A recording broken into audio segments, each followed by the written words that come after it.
because, okay. So I will just share my screen and go straight into the presentation. So I will try to use less than 20 minutes, but this may not be the case. So I'm sorry for that in advance. So first, I want to thank IIPPE for giving me the opportunity to present my book here, and also in particular to Alfredo Saad Filo for inviting me to do so. And moving straight to the core question that opens the book, no, it doesn't. So going straight to the core question that, as I said, that starts the book, what I ask and what I think is part of the trigger of this book is what do contemporary leading corporations have in common? And what I find throughout the book, before and after, is that they base their leadership in the systematic concentration of intangible assets, and this leads them to become what with different colleagues we've been calling intellectual monopolies, referring to firms that rely on a permanent and expanding monopoly over portions of society's knowledge. So let's start with some stylized facts about this. The first thing to say is that before moving into the intellectual monopolies, the share of corporate profits is growing, and within that share, profits are being highly concentrated. So for instance, the 0.001% of global largest corporations earn around 1/3 of all corporate profits. And when we look at what where these corporate profits are higher and who's concentrating profits, we see that markups are higher in digital intensive sectors. And when we look, for instance, at a Standard & Poor's 500 companies in 1975, 17% of their assets were intangibles, whereas nowadays that figure is around 84%. And another stylized fact on this is that the top 2,000 corporations on business expenditure and R&D concentrate 60% of the total IP5 patents. IP5 patents are inventions that were patented in the top 5 largest patent offices. So how did we got here? And what I try to show in the book is that this is a confluence of different factors. I will not have the time here to go in detail into all of them. Let me only highlight some stuff about the characteristics of knowledge and how that is related to firms' technological differentiation. And after that, I will refer briefly to some institutional and political transformations, just to strengthen the core argument of the book here. And then I will, after that, move to some illustrative cases that are part of the second section of the book and finish with the effects of intellectual monopoly capitalism on workers, on global capitalism, and also on the peripheries. So in terms of knowledge and firms differentiation, I start from the research of Professor Hugo Pagano, who analyzes the concentration of knowledge turned into intellectual property rights. And him and other colleagues have been highlighting the strengthening of an international intellectual property regime and its effects. But I go beyond that in the book and try to explain that what's going on is a global process of monopolization of access to knowledge that goes beyond intellectual property rights. And think, for instance, of the exclusive knowledge on how to reintegrate a global value chain that is kept by the leading corporation, and also the role that secrecy plays, in particular in the digital economy or digital capitalism.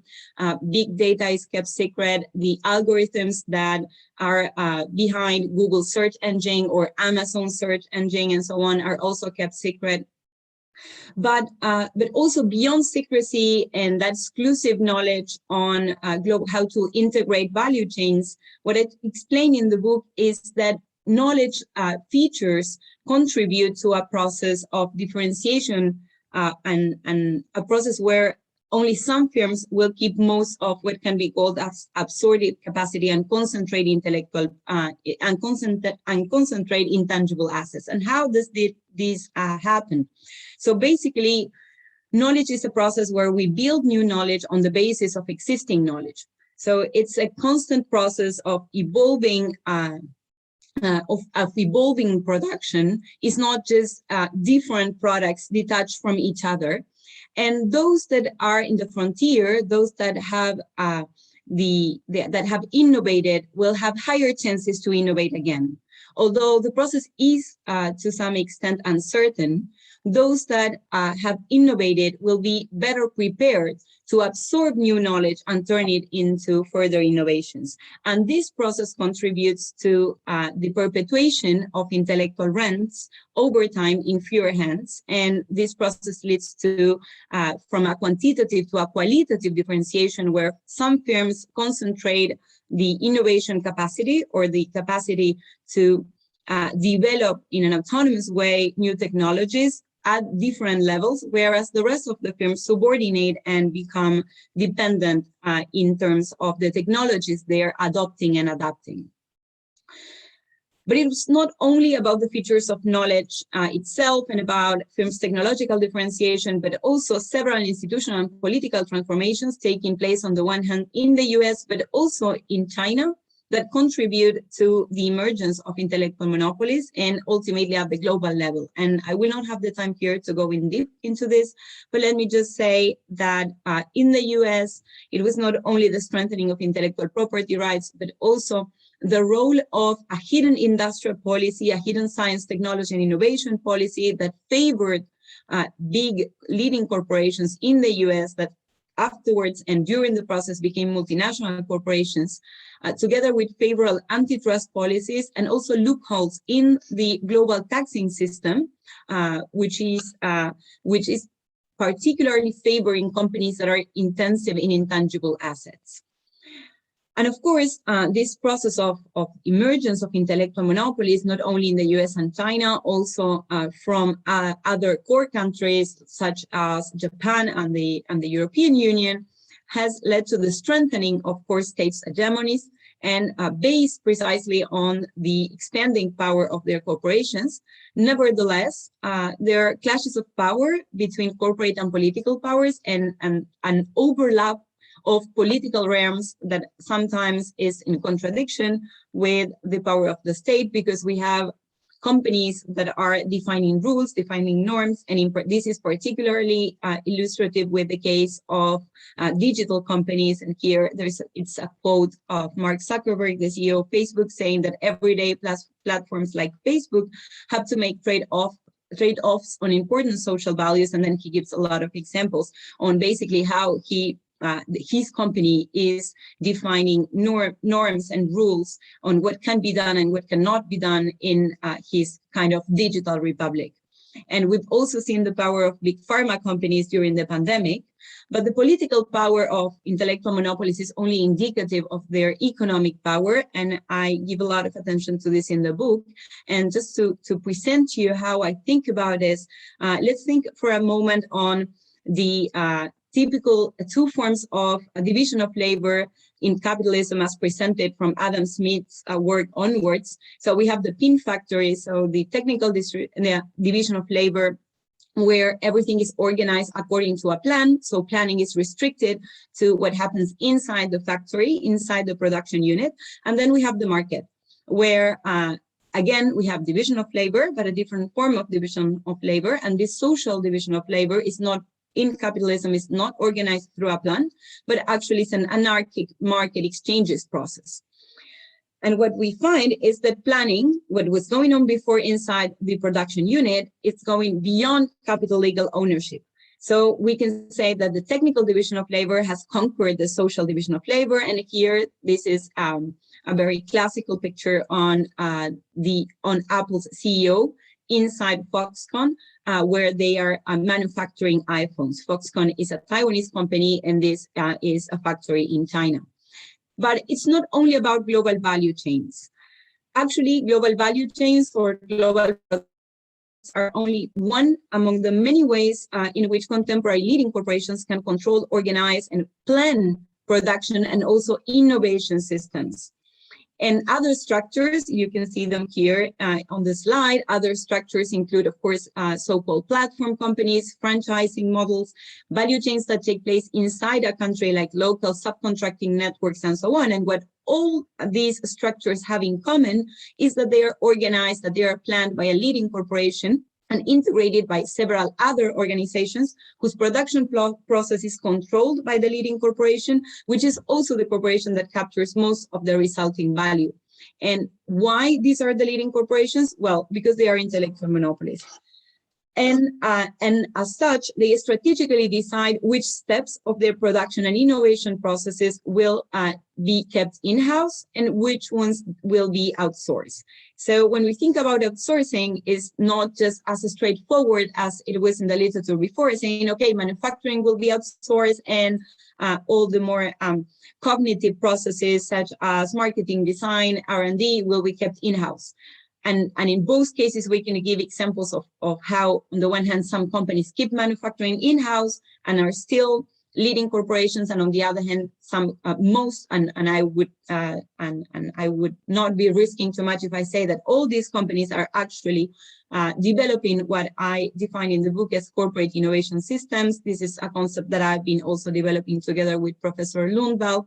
And it can be defined as a usually global system organized and controlled by the intellectual monopoly, but constituted also by subordinate organizations, including universities, startup companies, and other public research organizations that participate in different innovation networks. So in different institutionalized networks where the intellectual monopoly organizes or defines the general R&D orientations without anticipating every step of the process.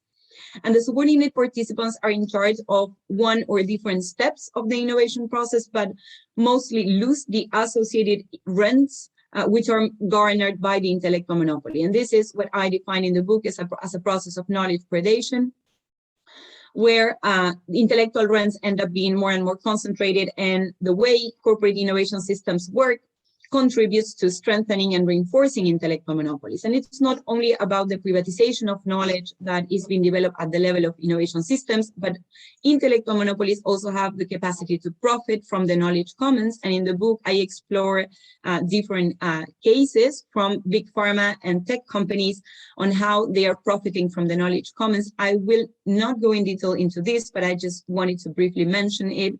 But let's move quickly to the second part of the book, where I illustrate these conceptual discussions with some case analysis. And I do so with by analyzing, among others, scientific publications and patents in order to show that these companies, although they organize innovation systems with several other organizations, and I show that through analyzing their co-authorships in terms of publications, when it comes to patenting, they patent mostly alone. I use publications and patents because that's the available data. And in each of the chapters, I try to further develop the core argument of the book. So one of the chapters deals with Apple's case, and I analyze how its intellectual monopoly went from a mostly legal intellectual monopoly towards, among others, a data-driven intellectual monopoly. And I also explore the interplay between intellectual and financial rents in this chapter. In the chapter about Amazon, I focus on this company as a paradigmatic case of data-driven intellectual monopoly.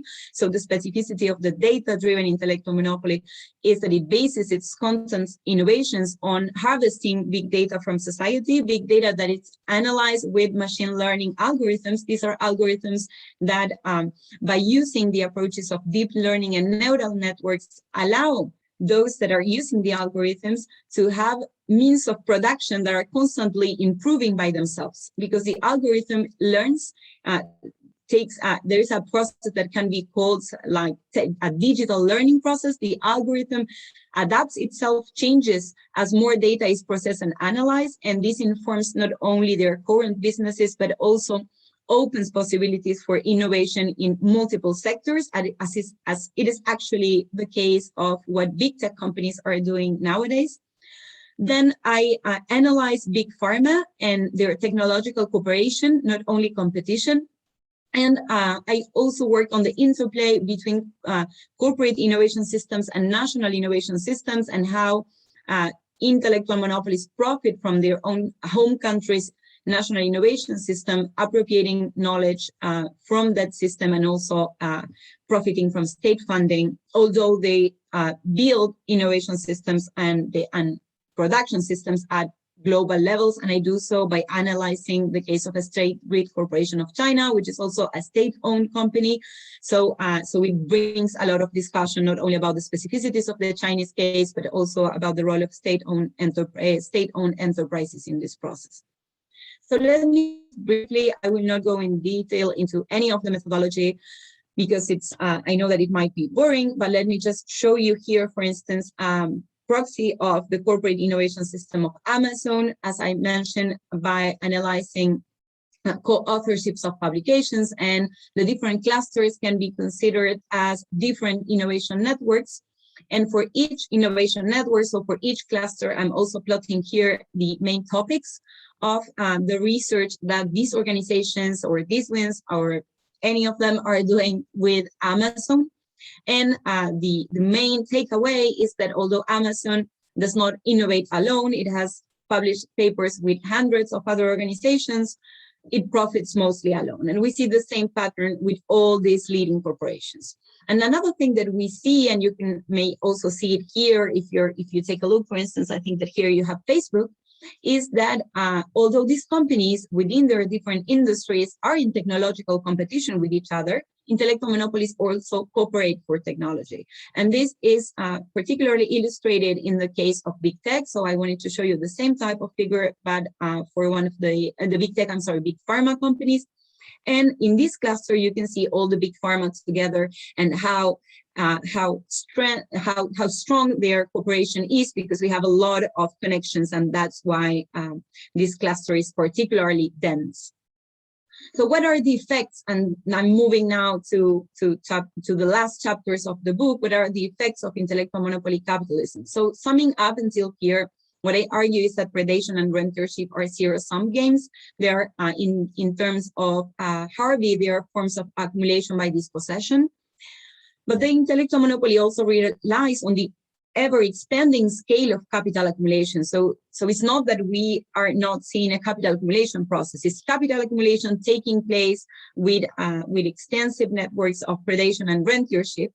And the effects of this process can be seen at different levels. So at the system level, the effects of innovation on growth have been curtailed. There's a lot of research on secular stagnation, and at the same time trying to argue what's going on, because we seem to be in the midst of either second phase of the ICT revolution or a new technological revolution, but still we don't see the effects on growth.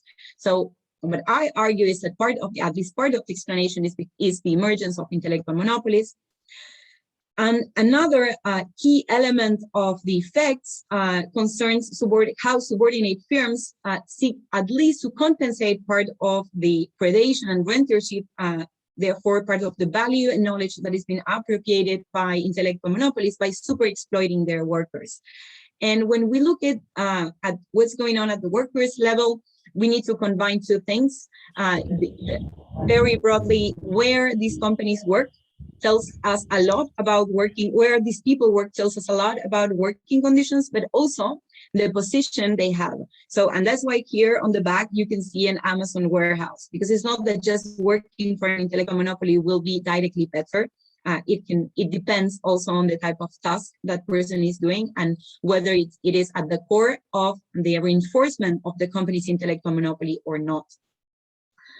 And then the last effect I want to highlight refers to effects on peripheral countries. And here, on top of the extension of natural resources, extractivism, and also value and equal forms of value, of transactions that lead to value appropriation from the produced at the level of the peripheries by companies from core countries, what I also find is that there is a process of knowledge and also of data extractivism. In the case of knowledge extractivism, we can define it as science and technology produced at the peripheries, but monetized in core countries. And the book shows two different cases, one from the University of Buenos Aires in Argentina, and the other one discusses the case of Singapore's innovation hub and how it ultimately benefits the multinational corporations that are based there.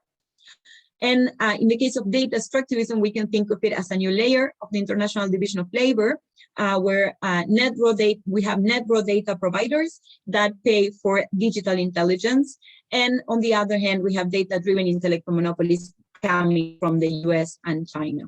So in this context, the book also discusses that some very popular heterodox frameworks for trying to analyze the chances of peripheral countries to develop are misunderstanding the depth of what's going on.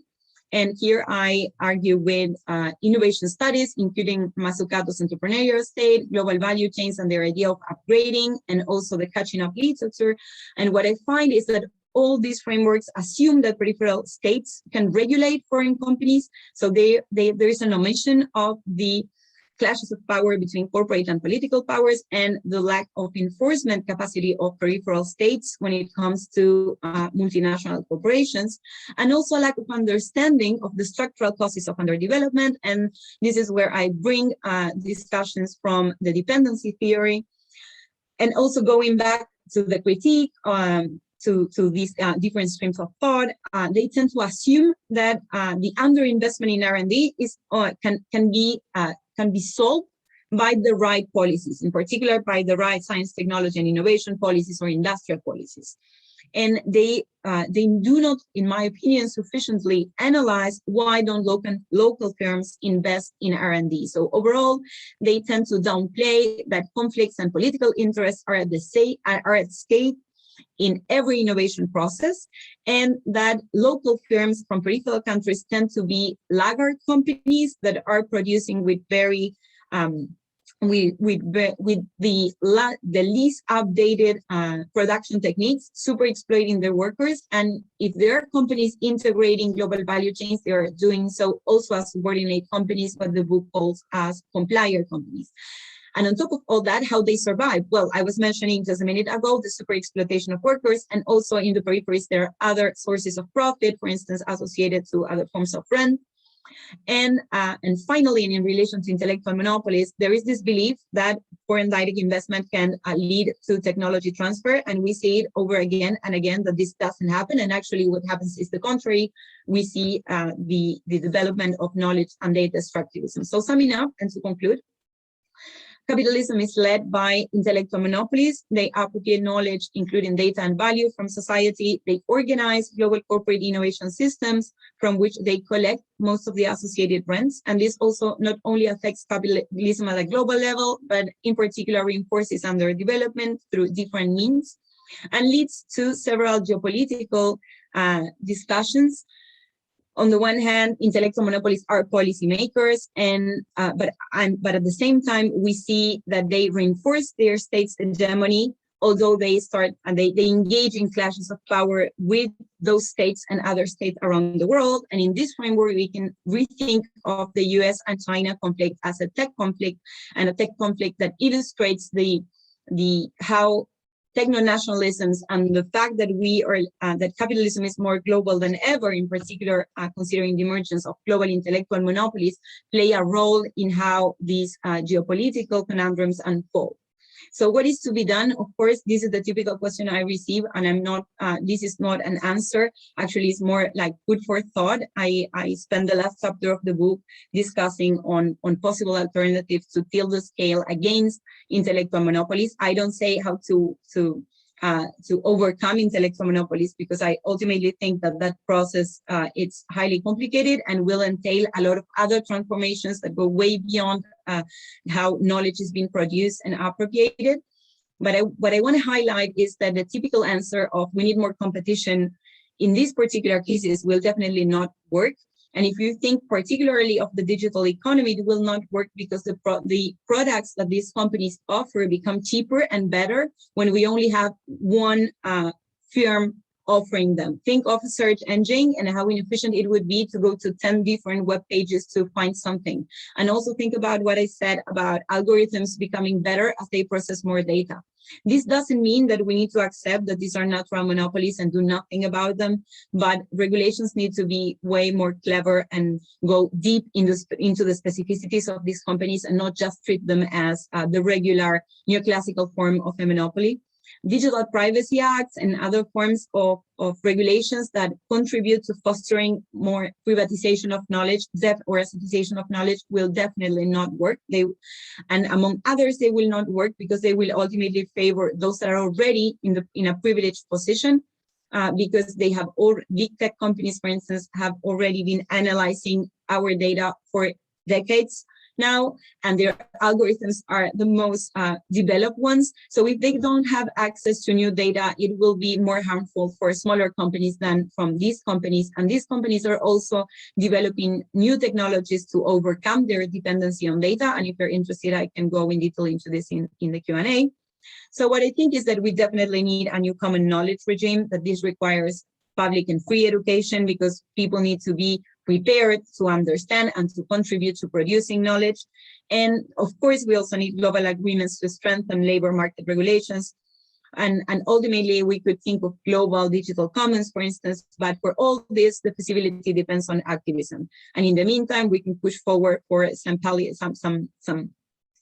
short-term solutions, such as taxing revenues or taxing shareholders and asset managers, but still all this requires a lot of activism and collective discussions. So this is it.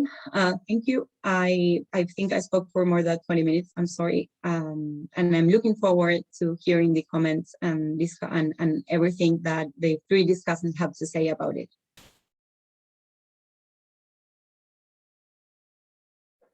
Thank you very much, Cecilia. You spoke for 26 minutes.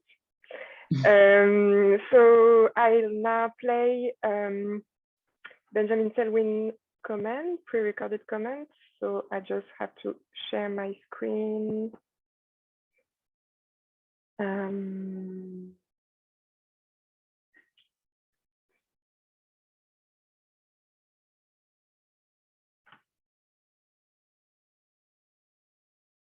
So can you see a black screen? Okay.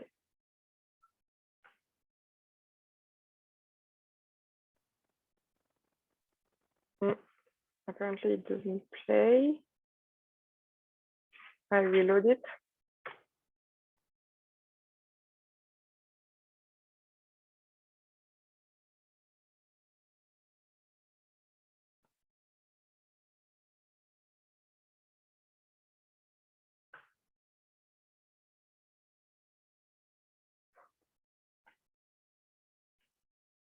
Can you hear him? Is it okay? Yes. We see the recording, but I think we cannot hear it. With the recording? We see the recording, that for sure. We see Benjamin Selwyn there. Yes, we see it. You see that you can't hear? No, I try putting play again. Perhaps yes. Okay. There is something about sharing. Yeah, we don't. Just want to comment. When you share the screen on Zoom, there is a box that you can tick. It says share the audio too. Ah, okay. Yeah, so you have to unshare your screen. Okay. So deactivate your screen share, and then when you reactivate your screen share, at the bottom, there's a box that you can tick, like share the audio too. Yeah. Okay, so I see it. So I guess I just have to reshare. I'm sorry for that.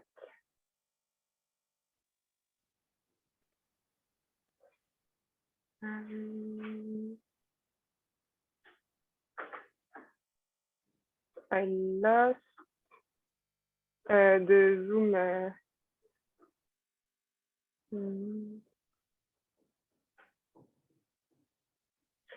I lost the big Zoom screen. Yeah, I think you're still sharing your. Exactly. I'm still sharing.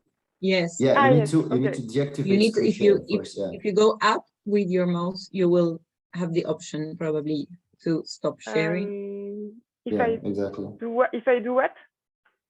So you scroll your mouse until the top of your screen.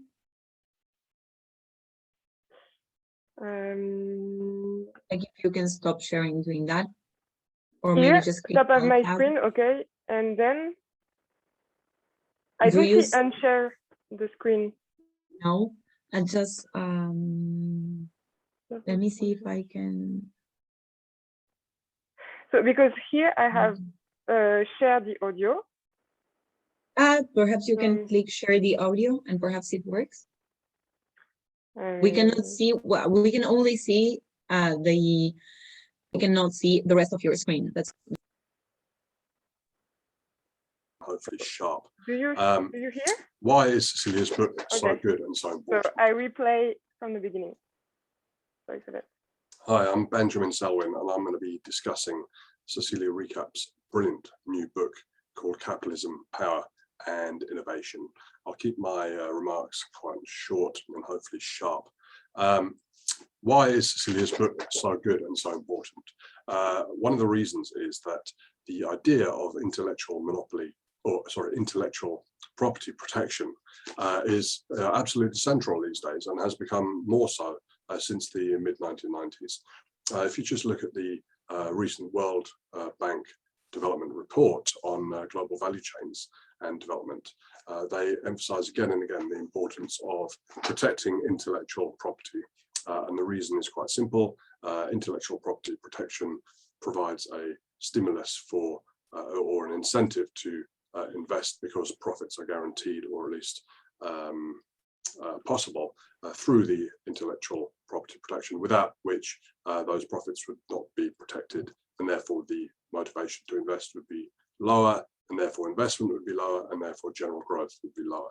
And you can see the World Bank and other pro-capitalist organizations supporting this kind of way of thinking again and again. So intellectual property rights are central, and since the TRIPS agreement in the WTO, that has become kind of hardwired into mainstream thinking and mainstream policy. Now, what Cecilia's book does so brilliantly is to show that this policy and this worldview and this practice of intellectual property protection is actually a process of intellectual monopolization, intellectual monopoly capitalism. And she goes into a lot of detail showing how these large corporations like Amazon, Google, Apple, organizations in the health system like Pfizer, etc., Siemens, big auto companies, so many big companies are basically investing more and more into not just innovation, but actually controlling the innovation process of other firms and predating, she says, upon those firms' ability to generate knowledge and controlling that knowledge. And in doing so, she draws on people like Veblen, Marx, Schumpeter in a very creative and excellent way. Now, that's about half my presentation gone already. So I'll praise the book. Now I just want to raise some issues which I think might be worth discussing. So one of the claims that Cecilia makes is that this process of intellectual monopoly capitalism, the rise of intellectual monopoly capitalism, has disjointed the link between innovation and growth.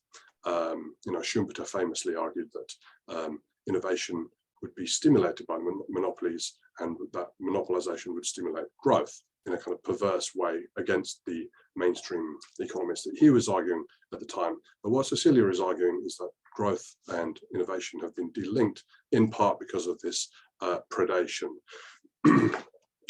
And she says that in many ways the concentration and centralization of capital in the hands of the intellectual monopoly capitalists is leading to lower growth overall, lower rates of innovation, and conversely higher rates of concentration and centralization of capital. Now, I think that's a convincing argument, but I would just like to raise for discussion a couple of issues there.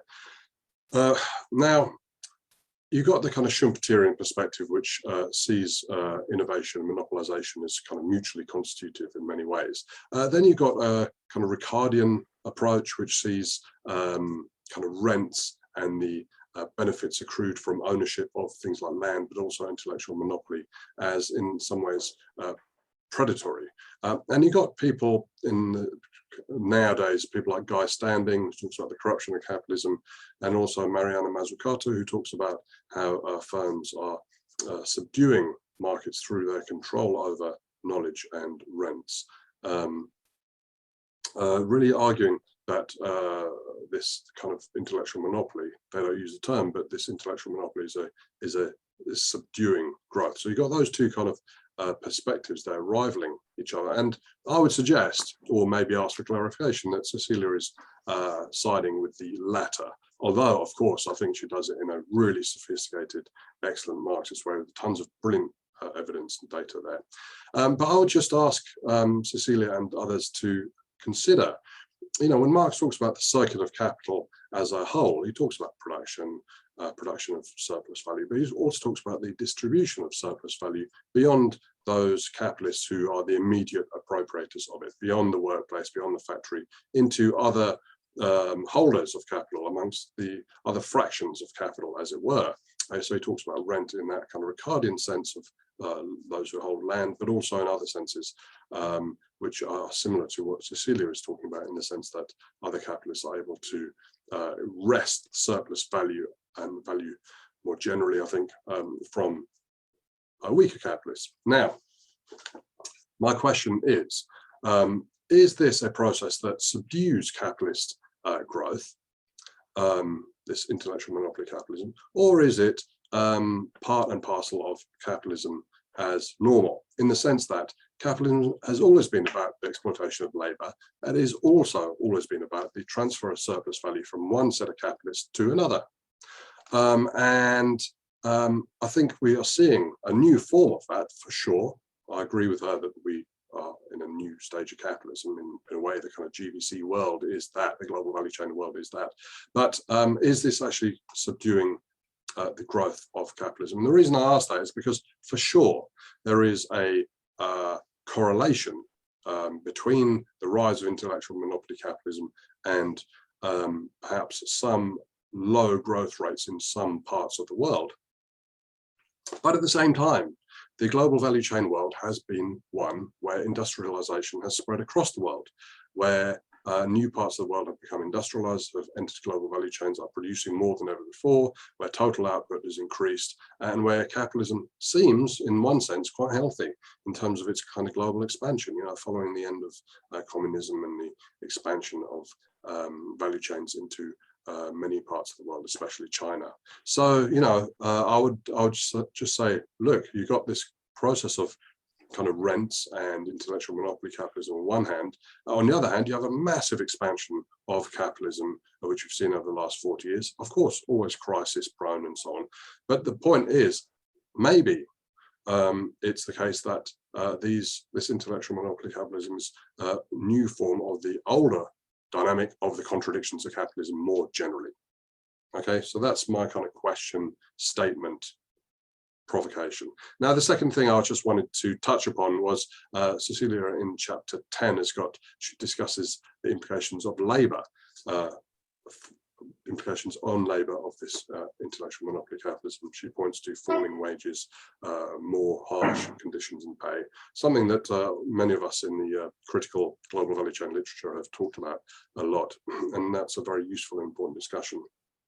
And in terms of just pushing forward a little bit her observations, I would suggest maybe it could be worth taking Braverman's insights about the labour process and the capitalist control over the labour process, and asking, in what sense do the intellectual monopoly capitalists and those that they are predating upon or extracting or seizing value from, how has that changed the labour process? Or more particularly, what happens on the ground in the factories with workers and managers in the context of this intellectual monopoly capitalism? So, for example, in Foxconn, I've read about how the managers, monitor work processes very closely, and they're not just trying to force up productivity in the standard. You need to produce X plus widgets per hour compared to X widgets per hour yesterday or last year. It's not just that way. It's also about looking for the kind of tacit knowledge that is generated by workers, as is usually the case, and trying to identify that knowledge and to codify that knowledge and use that to then reimpose it upon labour as a productivity enhancing mechanism. And I think that is also an interesting area for investigation in terms of the impacts upon labour of intellectual monopoly capitalism. So I would finish by saying it's a great book, read it. I mean, when I read it, I was very impressed and I got a lot from it. And I look forward to hearing the discussion. Obviously, I'm doing this on Zoom, so I'll probably watch the discussion after it's been recorded, but I would be very interested in hearing Cecilia and others' responses to my point about whether this predation is a new stage of capitalism, or it represents an older situation of the kind of contradictions of capitalism continually reproducing themselves in new ways. I'll finish there and just encourage you to read the book. It's fantastic. Thanks a lot.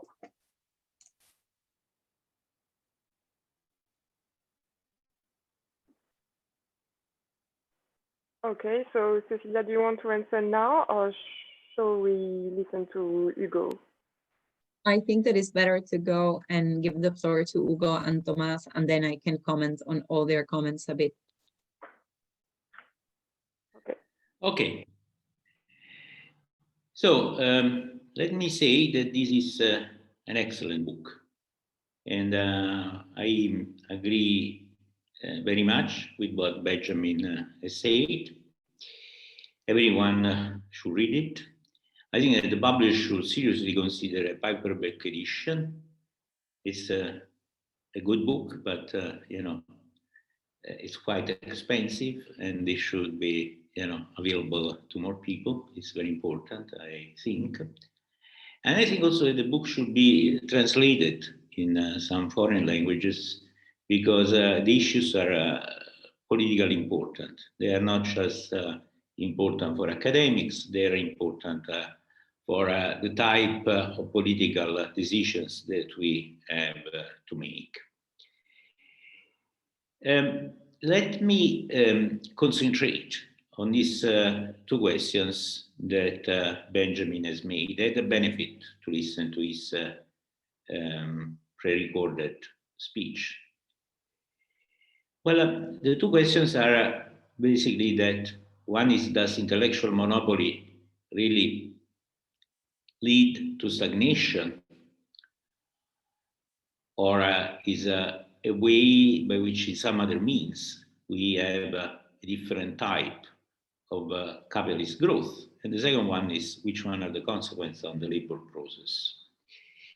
Now, the first point that I would like to make is that really, what is the novelty of intellectual monopoly capitalism is really that knowledge has become a commodity, has become an asset.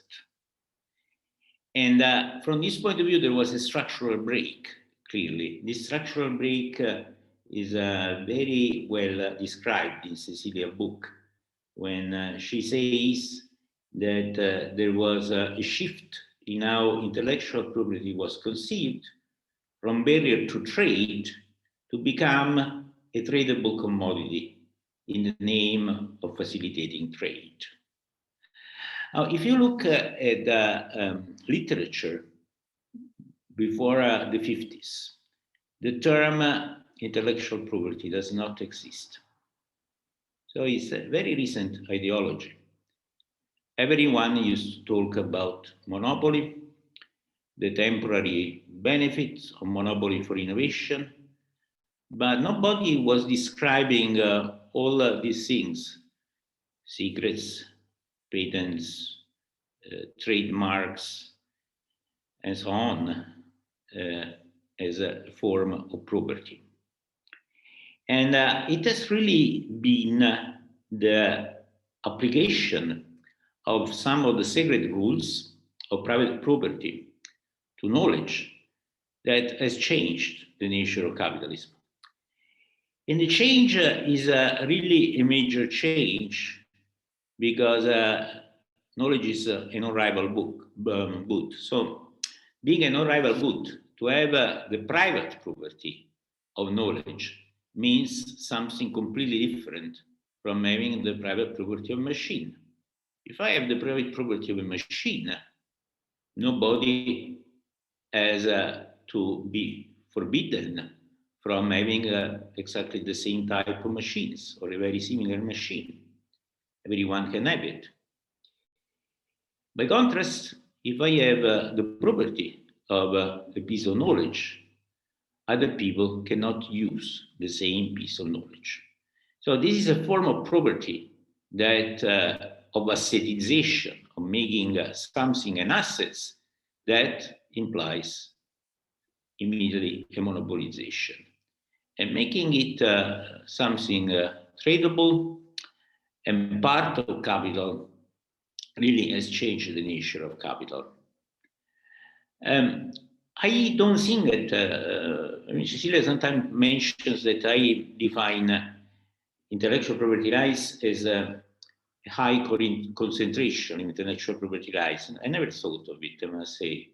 I thought that the novelty is in terms of a qualitative shift occurring at a certain point when knowledge becomes a private asset and part of capital. And this is something that, with reference to Braverman and Marx, something that Braverman and Marx had never anticipated. There are very beautiful passages in Marx about the fact that science becomes an enemy for the worker. But why? Because it is embodied in the machines. But the idea that ideas themselves, the science itself, can become capital is not there in Marx, okay? And even in Braverman, when you talk about monopolization, remember that the title of Braverman's book is Labor and Monopoly Capital. But he's not referring to intellectual monopoly. He's referring to something different, that the capitalist watches what the workers do, extracts all the knowledge, then breaks the productive process in small steps, and on the basis of the knowledge that has been extracted from the workers, they organize the production process. But it's not that this type of knowledge that they get has become a commodity, and once they get it, others cannot use it. It's a different type of thing. So we have something that had not is there, is a major qualitative shift and had not been anticipated. And if you think about it, it was not easy to anticipate it, because if this type of property is a property that implies that nobody in the world should use the same knowledge, at least in principle. Of course, there can be some holes. If you think about it, it requires a strong agreement that makes knowledge a commodity, a part of trade. But this requires a situation of the international economy that certainly was not possible before the fall of the Soviet Union, China, and so on. So it's not a case that, yes, Microsoft and Pfizer and others exercise a lot of pressure to have this shift and to have in 1994 this change of the international economy, but this is possible because the world has changed. You know, it was difficult to think of this form of assetization and property rights before that. So somehow it's something that has surprised the world, you know, this new form of capital. Now, which one is the link between this new form of capital and innovation? Well, here I would like to make this point that comes from my article of 2014, that in a way, we still have that IPR can have both an incentive effect. This rent can have an incentive effect, as it is overemphasized in the standard literature, and also a blocking effect, because the moment that you have privatized a piece of knowledge, a lot of complementary pieces of knowledge cannot be used. So the more you own a bulk of these property rights, the more you have got a blocking power, and the greater is this blocking effect. But observe that the time profile of the two effects is different. the incentive effect is immediate. You see the opportunity, you invest. The blocking effect accumulates over time. And in a way, this is what has happened. After the enforcement of intellectual property rights, we had a boom in the 90s. We had the roaring 90s.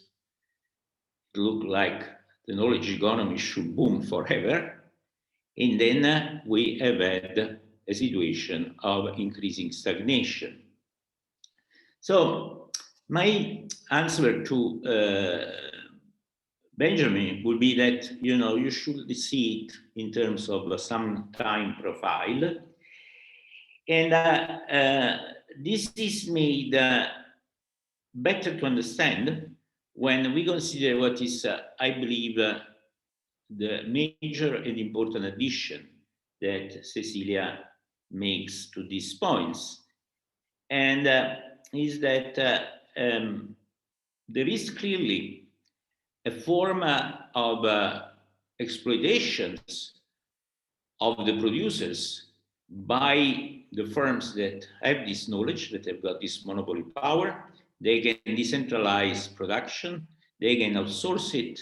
But what Cecilia points out that is very important, and is really an important novelty, is that this also happens for the research process itself.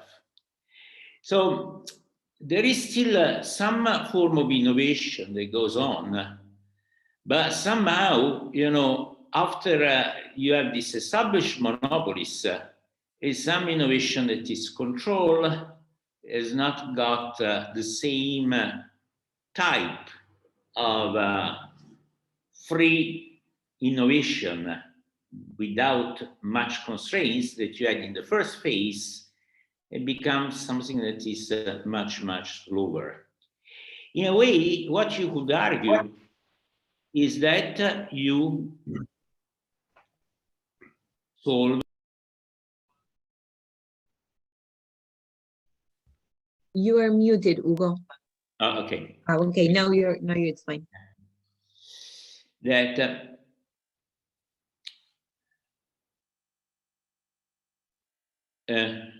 okay, but there is somebody who should, I think, switch the mic off, Jacob Wernack. Okay. So, what was I saying? No, you were referring to the fact that there is still some innovation going on, but controlled by the intellectual monopoly. There is still some innovation going on, but in a way, it is in fact solving what is called the anti-commons problem.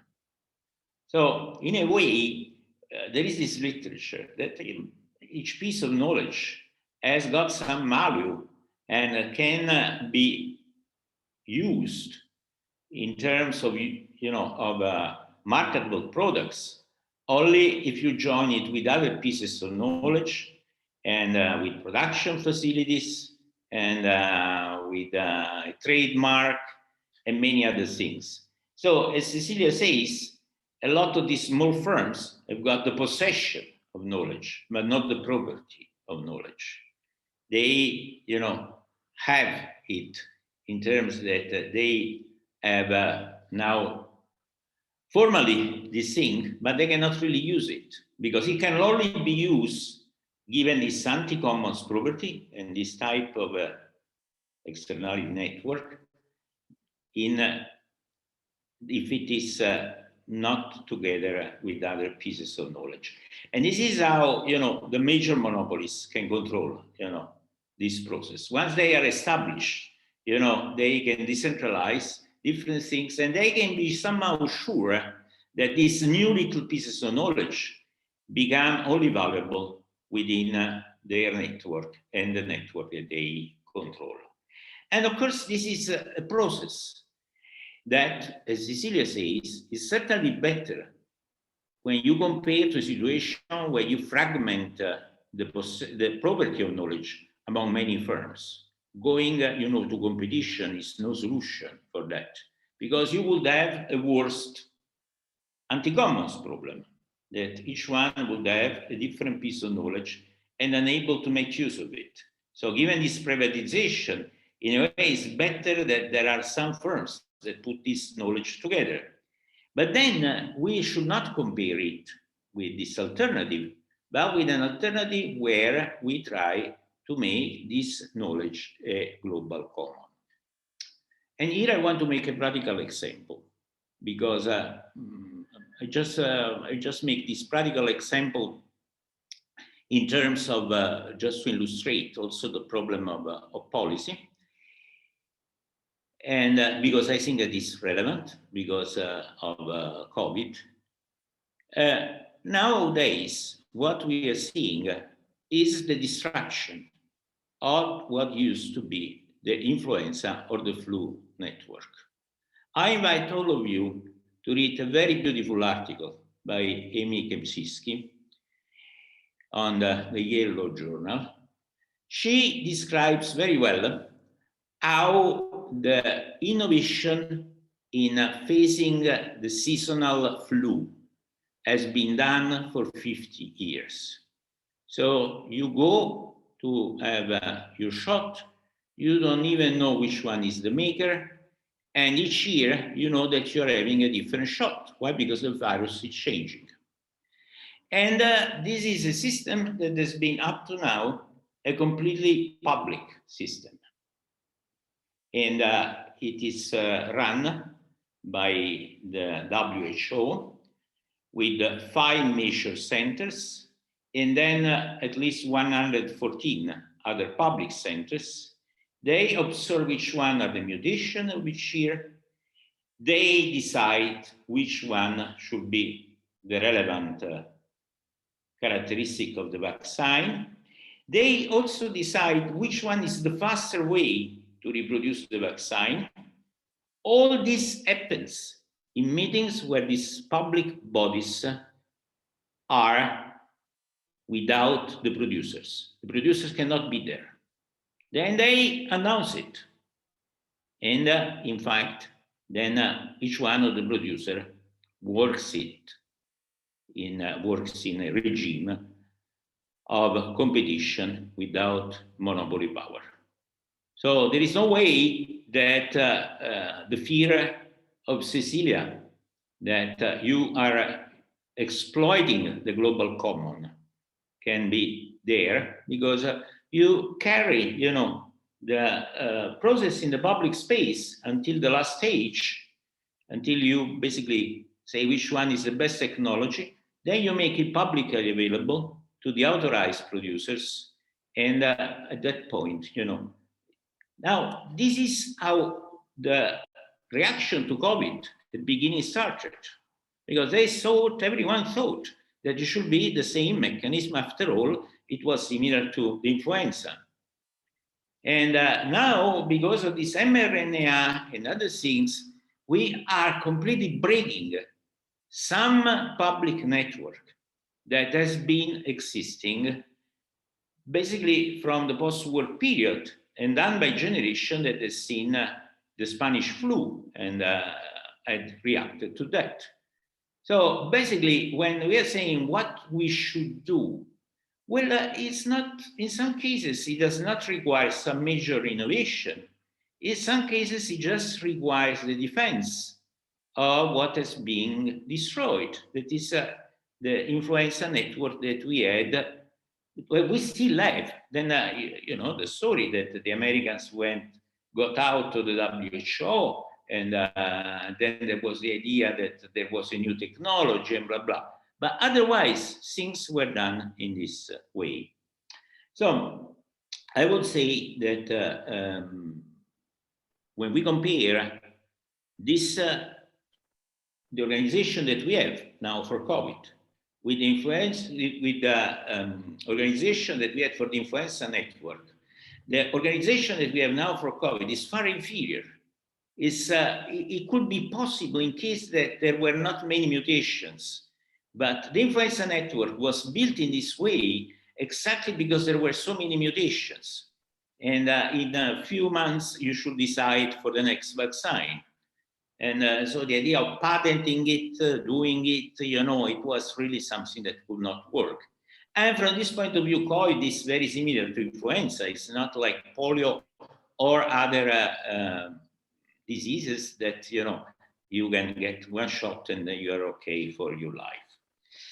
And then I haven't to say much about the second point, because I think that Cecilia has anticipated me. Yeah. You have 2 minutes left. Okay, yes, I have to say 18 much. minutes. Okay. I can conclude basically, because I can just say that for the labor process, that is the second point,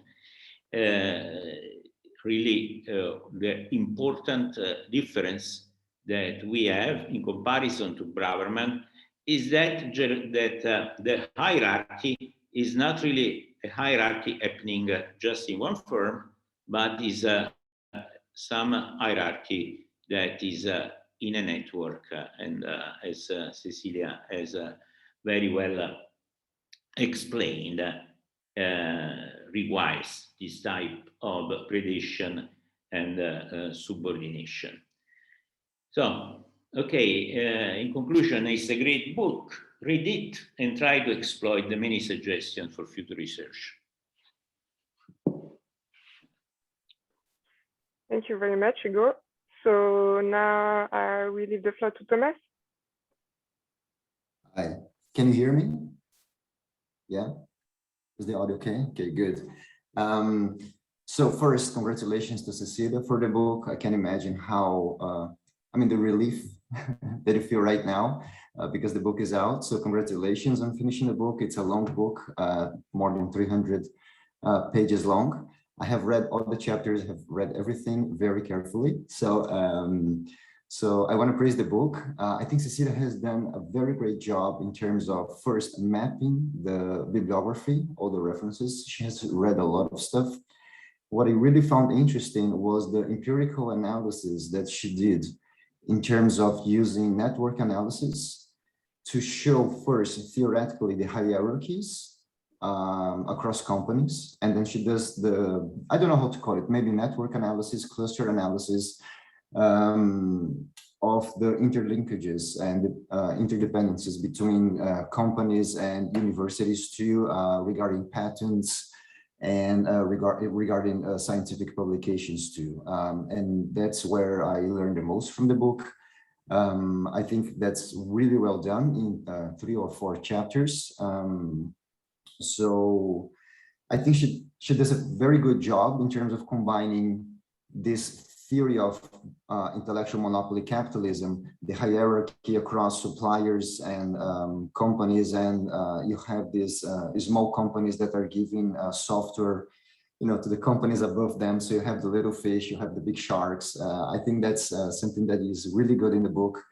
And when you map the network and you show the different clusters, so you have the big corporations, you have the universities, and you have the smaller companies in the same map. I think that was really well done.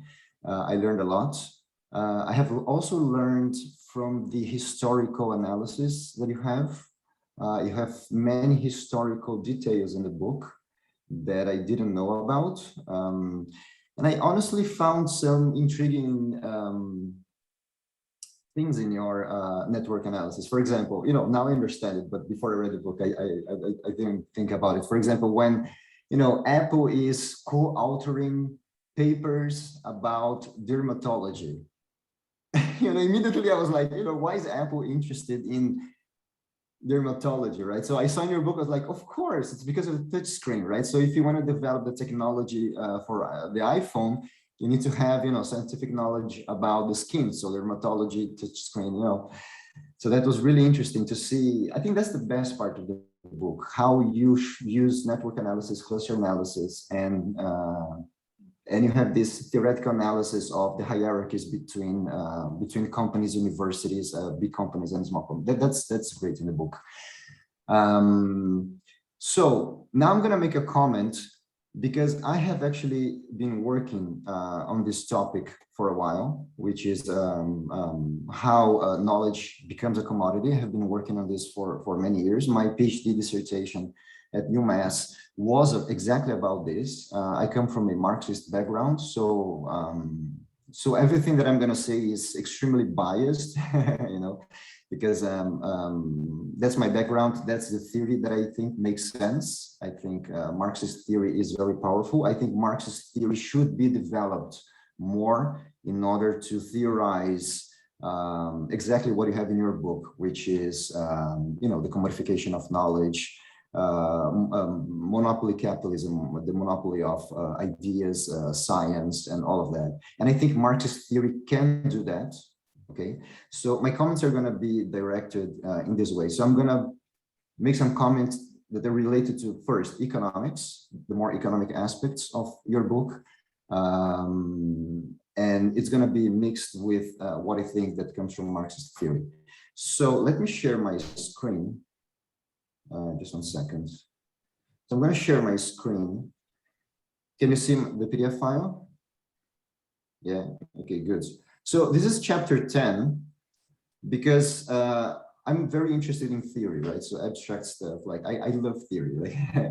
So, and I think in chapter 10, Cecilia says some theoretical stuff that I want to comment on. So chapter 10, so if we go to page 203 here that I have highlighted, she says, for example, here, predation as well as rentership is a zero-sum game, right? So what an intellectual monopoly gains from predation and rentership is a portion of value that someone else is losing, right? So this is value theory, right? So this is value theory. Here you need to say explicitly where value is produced, where value is not produced, how value is distributed across companies, all right? So here you're relying on value theory, right? So, and then you say, overall predation and rentership as forms of accumulation by dispossession are not opposed to traditional forms of capital accumulation taking place within, you know, what we already know about capitalism. They are complementary practices for intellectual monopoly.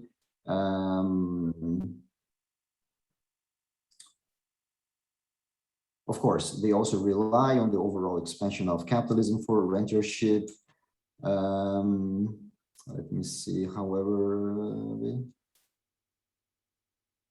here, you say, in other words, under intellectual monopoly capitalism, innovation-driven growth and accumulation are being hijacked, right?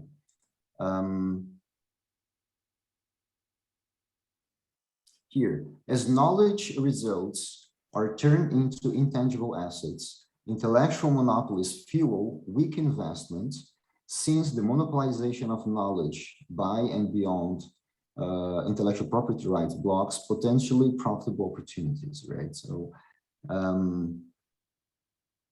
here, at the global level, intangible accumulation does not translate to overall growth of the economy, but it's associated with market power that increases prices per unit of investment.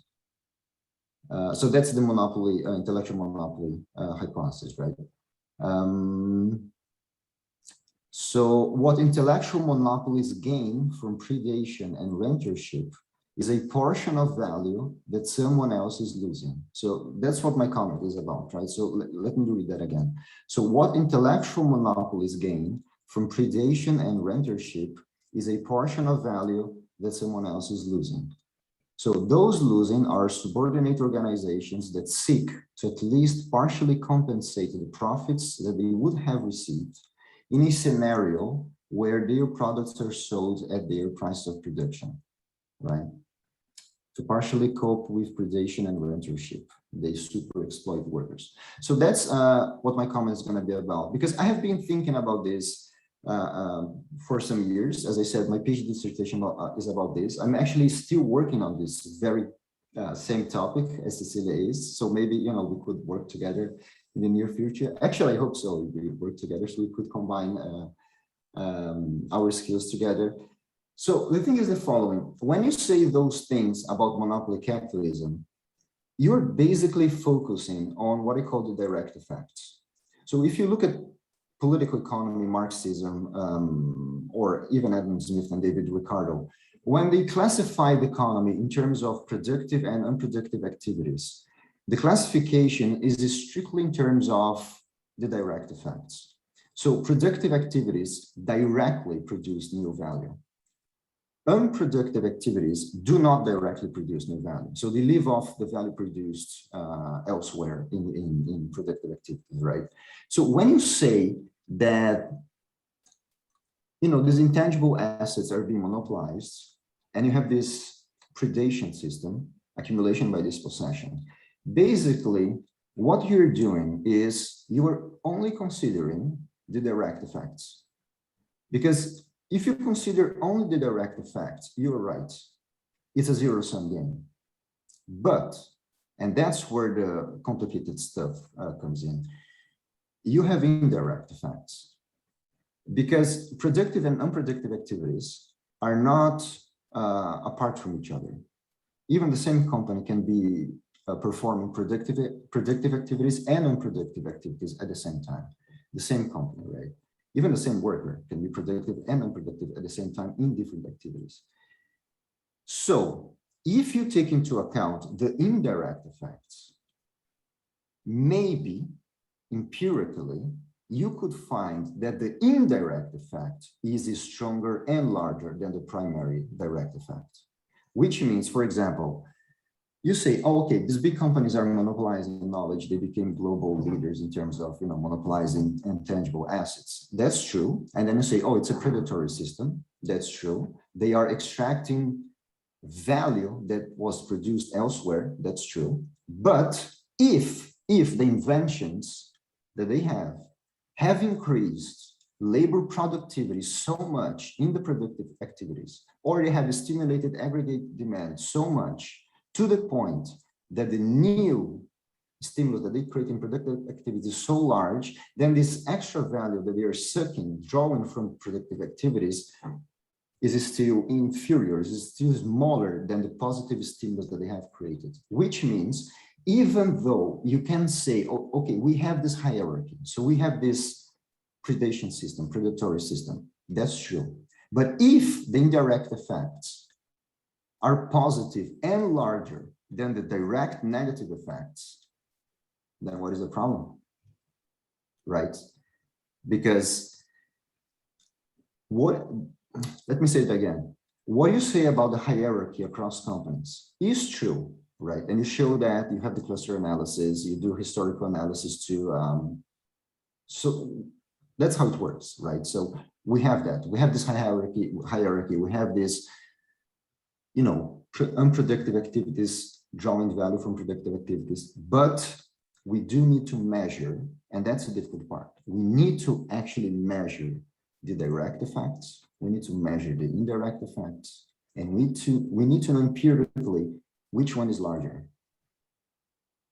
Because it might be the case that, okay, the reallocation of value is stronger than the indirect effects. Then you can say, okay, the monopolization of knowledge is leading to stagnation.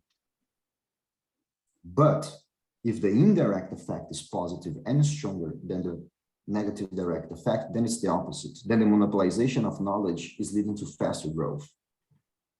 You see my point? It leads to faster growth, not stagnation. Now, empirically, this is extremely difficult to do. Why? Because the rise of the digital economy, which is actually the technology that allows capitalism to have near zero or zero marginal cost for many commodities. Okay, many commodities today, they can be reproduced at zero marginal cost because of computers. Okay, but at the same time that we had this digital revolution in the 1970s, 1980s, the first wave, we had what we call deindustrialization, right? So the Western countries, Western Europe, the United States, they were deindustrialized because basically the manufacturing base, the manufacturing companies were moving to Asia. And those things happened at the same time. So the manufacturing base of the United States and Europe, they were moving away from the original countries. They were establishing their new factories in Asia. So Apple now, you know, the iPhone is produced physically in Asia, and all the knowledge stuff that you have in your book, you know, it's documented in your book, it's in California, right? So the iPhone, let's say the design, the software, you know, all this, the intangible part of the iPhone is in California. The tangible part of the iPhone is in Asia, right? And then you say, how do you know empirically that investment is stagnating in the United States? Because you have these two effects. You have the effect of the companies like Apple and Amazon, as you have in your book. They are monopolizing knowledge. They are turning intangible assets into, you know, these monopolized assets. But at the same time, you have the deindustrialization of the United States, which moved all the factories to Asia at the same time. So how can we know exactly that if there is stagnation in the US, stagnation is actually coming from the monopolization of knowledge and not coming from the other thing that is happening exactly at the same time, which is the outsourcing of manufacturing to Asia. So this is my comment about the economics aspect of the book. I know this is larger than what is in the book. I'm not saying like you should have done this. I'm just saying like this, I'm just, let's say, sharing with you like the thoughts that I have in my mind, like, because I have been working on this topic like for many years. I love this topic. Like, that's why I think your book is relevant, because this topic is relevant. This is like, as Professor Hugo Pagano said, this is a game changer for capitalism. It's a game, you know, when knowledge itself becomes a commodity, this is a game changer for capitalism. I completely agree with this. You know, when labor power became a commodity, it was a game changer for capitalism. When land became a commodity, it was a game changer. So now that knowledge is becoming a commodity, it's a game changer for capitalism again. So, you know, the idea of new enclosures, I agree with all of that. It's a game changer. So yeah, basically that's my comment about the book. It's more about the theory and mainly about the differences between this, you know, potentially positive direct effect or negative direct effects, which you call, you know, the stagnation, but probably the indirect effects are larger and positive. So, you know, like Google, for example, Google could come up with, and they come up with new inventions that increase the labor productivity everywhere in the economy. I mean, right? I mean, so even though you could say, okay, Google is a, you know, big company, they have monopolized so many assets and inventions, but the inventions that they have, despite all these problems, they increase our productivity so much that the indirect positive effects are much larger than the direct negative effects. I hope that is okay. It's not too convoluted. So yeah, basically that's my comment about your book. Congratulations again on the book. So yeah, so let's discuss. Oh, I need to stop sharing my screen. Yes. Yeah, I need to, yes. Sorry. So thank you, to Benjamin as well, and to Hugo and Tomas for the comments. I will try to be brief. I'm still hesitating about where should I start from, and because I'm very tempted to start from Tomas, and I think I will do that, and then I go back backwards and finish with some insights on the questions that were brought by Ben. So the first thing to say is thank you to the three of you for reading the book and for bringing all this like very stimulating discussions, and to Tomas in particular. Yes, definitely, we know we should work together. We're thinking about the same things, and that part is not so developed in the book precisely because it's part of what I'm currently thinking, and I needed to start from all the rest to arrive to say, okay, this could be an explanation, but how does it properly work? And I also agree with you on the need to go beyond the conceptualization and try to understand how we can measure this, how we can interpret these processes with some empirics and all the limitations we face when we try to do so. And we should definitely talk a lot about it and see what solutions we can find. So, but going just giving you some clues on what I'm thinking about this. So the first thing goes back to the concept of value. And I think that we still need to bring that discussion back to life in the distinction between use value, and also between value and exchange value. I think those discussions need to be brought again into light, considering all the transformations of contemporary capitalism.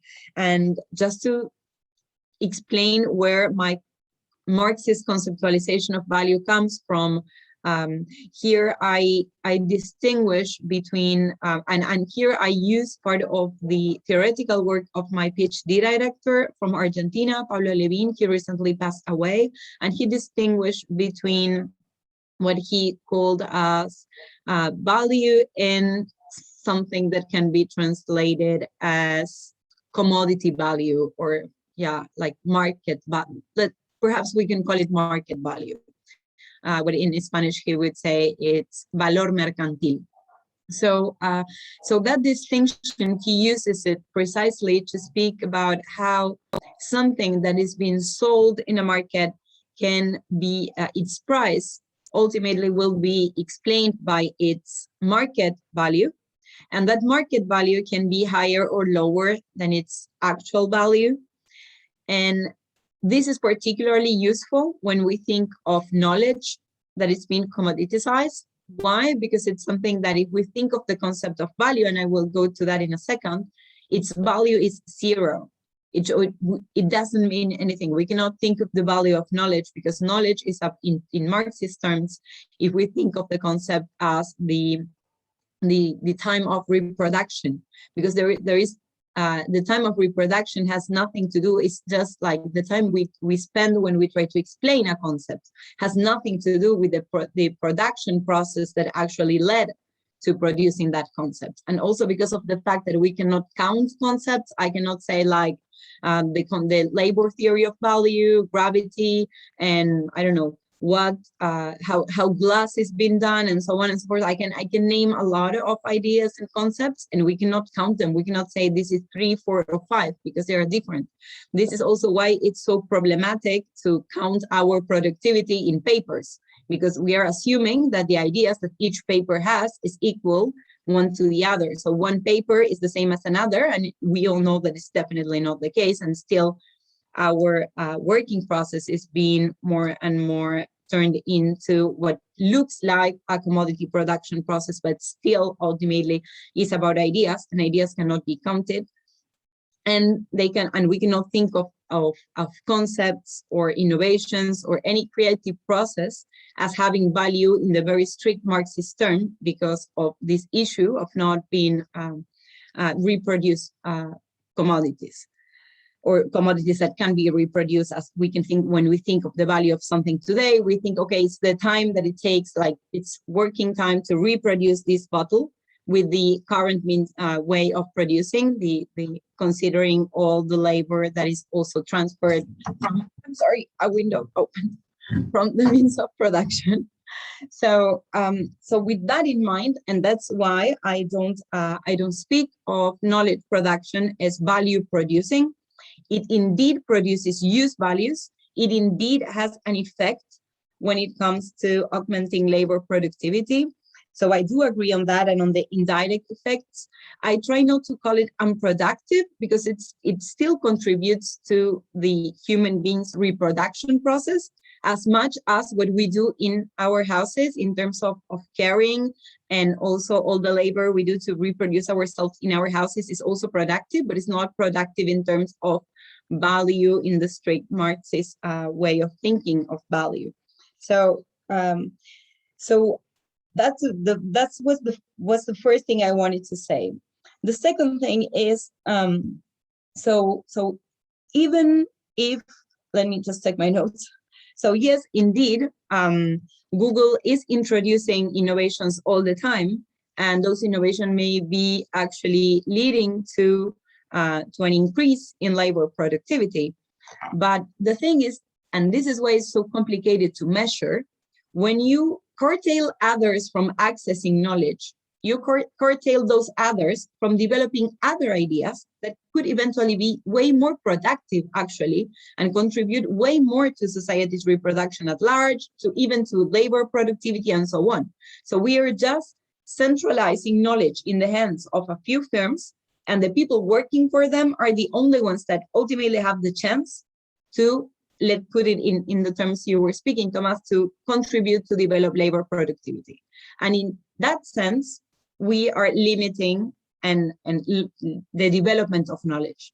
If we think of knowledge as a common good and as a public good, and that as a big stock of ideas that is in constant evolution, it's pretty clear to me that if part of that is amputated and only some can access that, you will also be limiting all the cross-fertilization that can take place.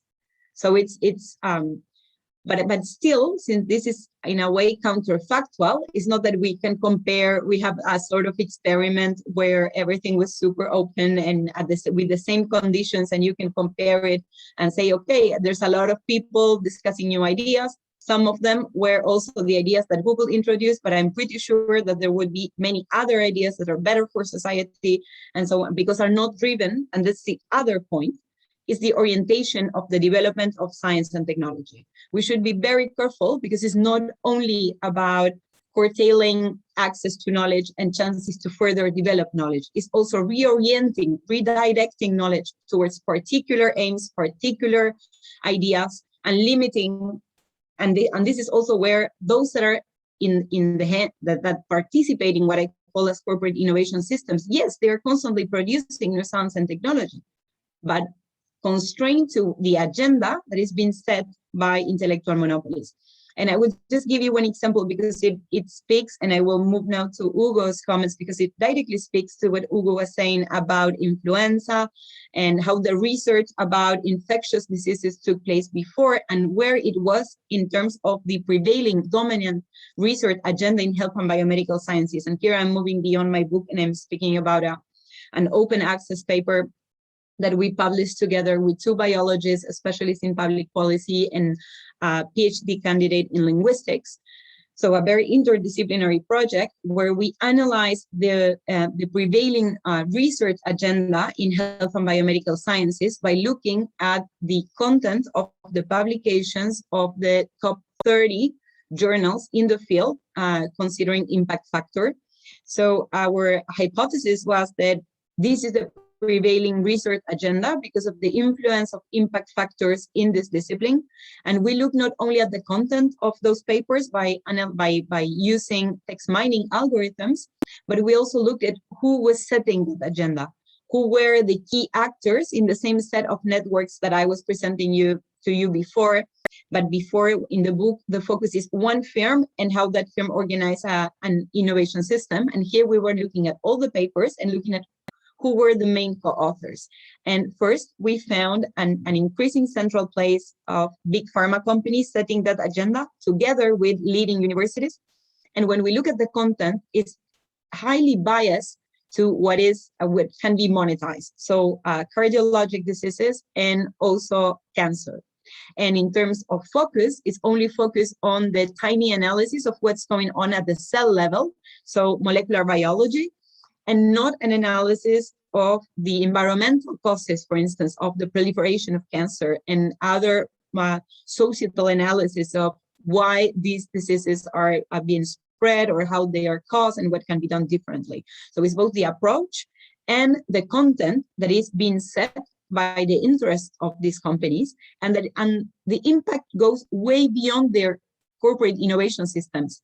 Because by setting the prevailing research agenda, that agenda then trickles down and affects all the peripheral institutions that are looking at, okay, if Nature itself, if Lancet are publishing on these topics, these are the relevant topics. And what we see over time is that other very relevant diseases when it comes to global figures on rates of infection or deaths and so on, such as infectious diseases precisely, and we did this research before the pandemic. It became very topical since the pandemic, but we started this before.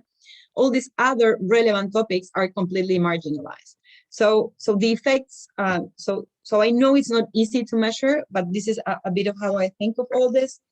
And then I would just want to say, going back, one thing before I forget about the price of the book and the possibility of translations. I know that it is super expensive. I didn't know that in the beginning when I accepted the contract by Routledge.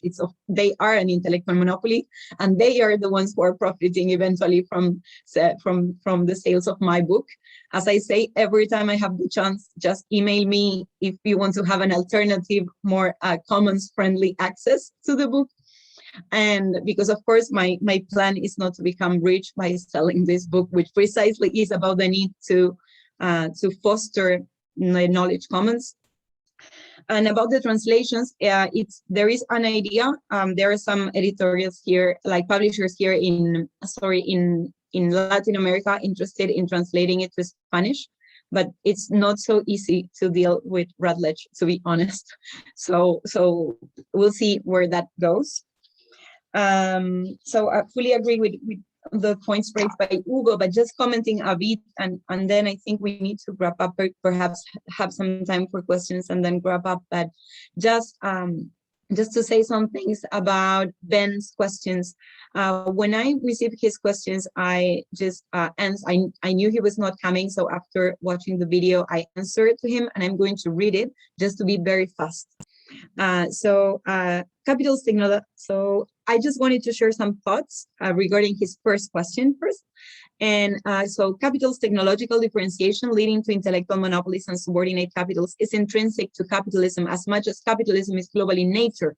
But these are conceptual developments that have never been so predominant in history before. So to me, your first point then deals with how to conciliate conceptual developments with the pace of historical transformations. And this entails to conciliate conceptual developments with unexpected social, economic, and political transformations. And one thing is the general trend, and another thing is how that trend unfolds throughout time. And here, several historical transformations played their part in explaining why now or why not before. For instance, technological developments enabling the emergence of production or accumulation systems around the world. Part of what Tomas was saying, I don't see the emergence of global value chains as different from the emergence of intellectual monopolies. Leading corporations in global value chains are intellectual monopolies, and their capacity to differentiate in terms of their capacity to produce and use technology, so their condition of intellectual monopolies, is what explains their capacity to outsource, to decide what's supposed to be outsourced and what's kept in-house, and to still plan production processes. So what they own is the means of controlling production processes, and especially those that are capturing data. And it's not only big tech, but this is going beyond the platforms or so-called platforms to many other industries. Also, institutional and political transformations matter a lot. Historical transformations, such as Hugo was saying at some point, I think the emergence of the Soviet Union was something that was, hey, we know what's going on with capitalism, but we were not expecting that to happen. And although it was not socialism, and although it had many, many shortfalls in many ways, it shaped capitalism as well. So there are many historical things that we cannot control. And that part, I mean, broadly speaking, not only about my book, but in general, we can discuss in theoretical terms how capitalism is supposed to be working, and we can try to rework on Marx Capital, but then still we need to go and see how it unfolds historically and the differences taking place, and the difference not only in history thinking in terms of time, but also in terms of spaces and geographies. And that's where I think that it's not only about just thinking in terms of global capitalist dynamics, but also distinguishing how those processes unfold in the core countries and in peripheral countries, and so on and so forth. And I shut up here. I have many other things perhaps to say, but I will shut up here in case someone wants to ask a question, or also Tomas and Hugo want to say something after my comments and so on. Thank you very much, Cecilia. So if anyone in the audience has a question, we can listen to your question now.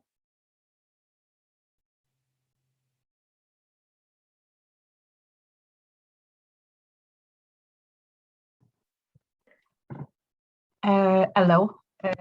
Do you hear me? Yes. So thank you so much for the presentation. I'm very inspired, and I just wanted to. I'm just a student, and I'm listening, and I would like to just know a little bit more about the role of the state, because, for example, there is a lot of knowledge and innovation that are produced in a public or in public-private partnership, or in public with public money. So I would like to know a little bit more about that. Thank you. Besides other things of the role of the state, probably.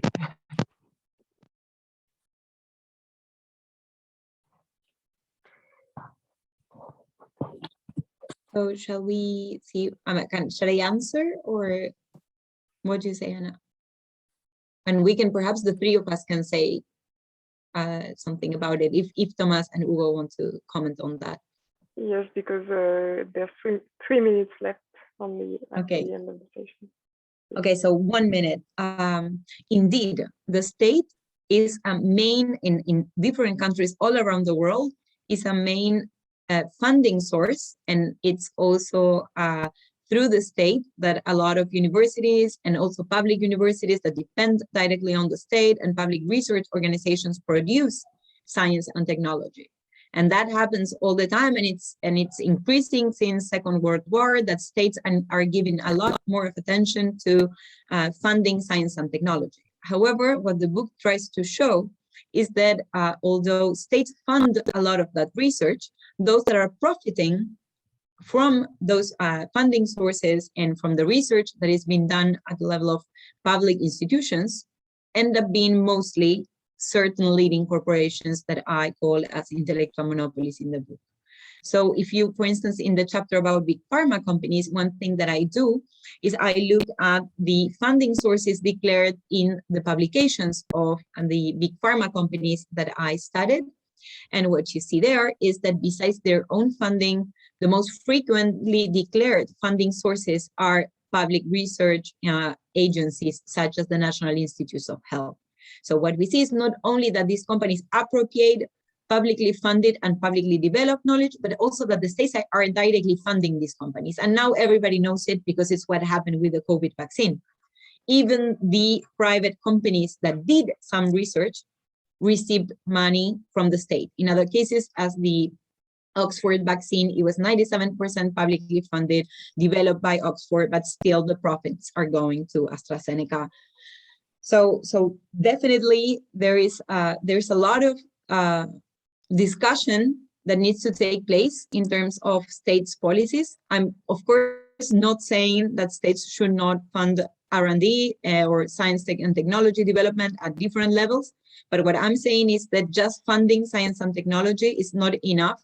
That is based on an assumption where, or a framework where the idea is that if you fund science and technology, that eventually will lead to economic growth, and that eventually will lead to development. And all that has so many assumptions in between, and none of them are happening nowadays, that governments cannot just think that if they're funding a public education or science and technology, things will lead to better societies. And the other thing I want to say about the state is that we really, from political economy perspectives, we should conceptualize states, which are often seen as the saviors, that are often seen as the responsibles to change things. And we forget that states are also, on the one hand, they're political actors, and that they represent certain parts of capitalism interests.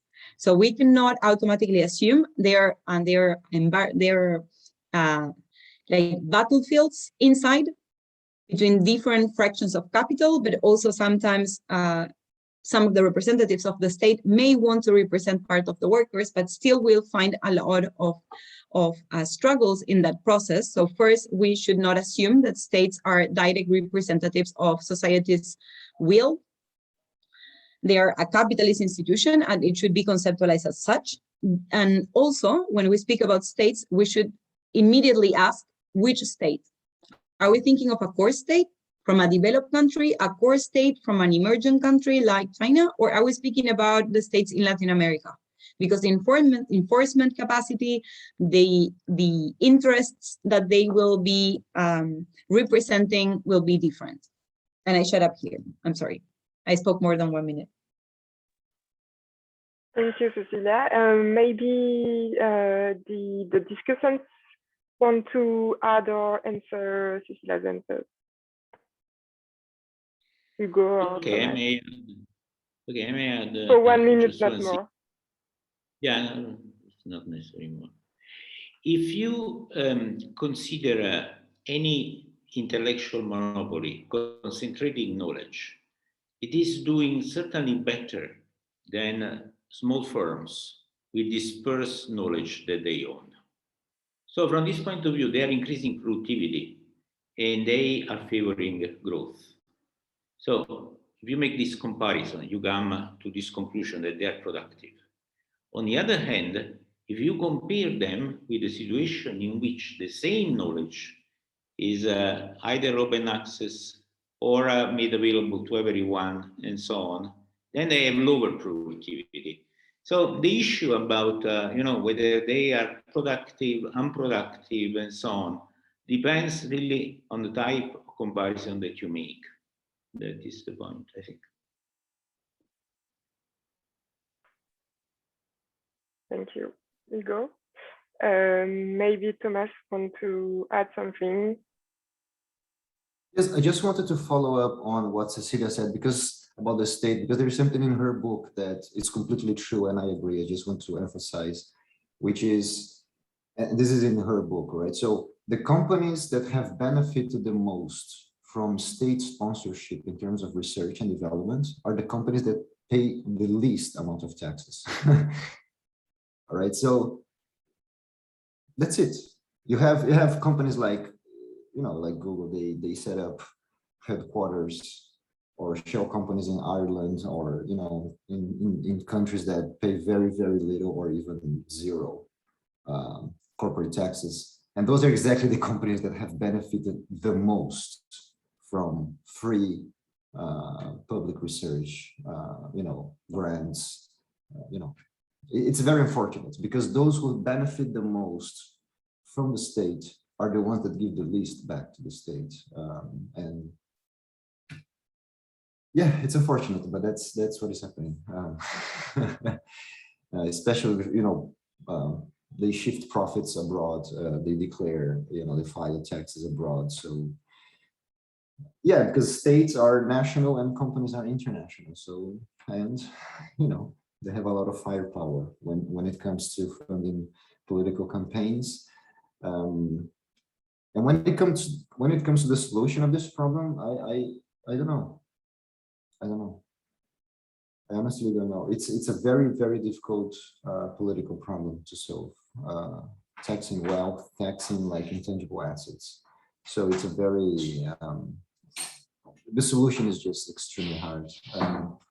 Yeah, I just wanted to emphasize this point that it is in her book. She mentions a lot the state sponsorship in terms of research funding, and so big companies are basically free riding on a lot of public money, and they give back much less than what they have taken. So. Thank you, Tomas. So this is the end of this session. Thank you everyone for attending and participating to this very dense discussion. Maybe Cecilia, you want to have the last words? No, just say thank you again, especially to Hugo, Tomas, and Benjamin for their comments. I think they were great, and again, thanks for reading the book, and thanks to you, Anna, for chairing the session and taking care of this boring part of every session. I'm so sorry, but very grateful to you. Thank you, Cecilia. It was very stimulating. Okay, bye. Bye, everyone. Bye-bye. Congratulations again.